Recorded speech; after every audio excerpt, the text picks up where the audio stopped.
ミルカです。よろしくお願いします。南米の方の民族音楽をやってますのフローレというジャンルです。知ってる曲、知らない曲あると思いますけど、最初の曲は「ミャキルナ」っていう曲なんですけども、悲しい人みたいな、結構悲しい曲なんですけど、これからです。よろしくお願いします。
ボリビアの曲が多いですね。で、次やる曲もボリビアのカルカスっていうグループの曲なんですね。今年6月も来日するんですけど、カルカスっていう曲、そこ日本人も一人いるんですね。基本的にボリビアのグループなんですけど、日本人、宍戸さんっていう日本人がいて、この辺だと松田町、神奈川の松田の方に、大井松の松田ですね、来年、じゃあ今年の6月から来ます。で、ワイヤーですね。はい、というところで帽子がたどいたようなので帽子を忘れてました。2曲目「わややい」という曲です。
ワイヤイですね。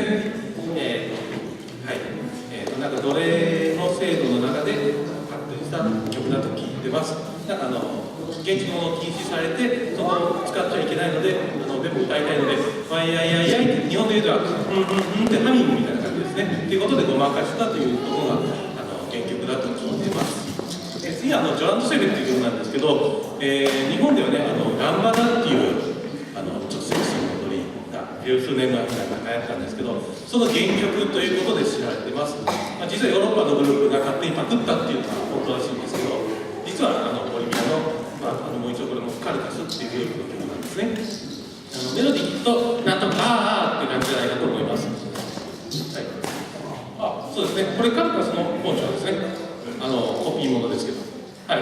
今日の唯一の女性ボーカルの曲です。そうだね。歌いますので聴いてください。ジョランド・セベ。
ど、出会いっていう曲ですね。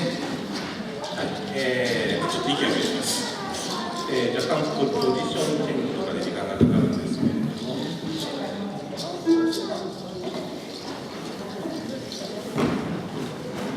い、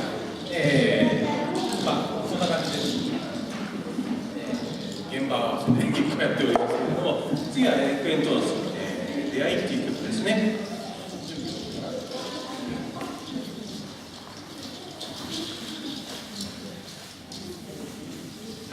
では最後の曲ですね。第1部というか第2部、最後の曲、いただきになります。クエントロス、出会いです。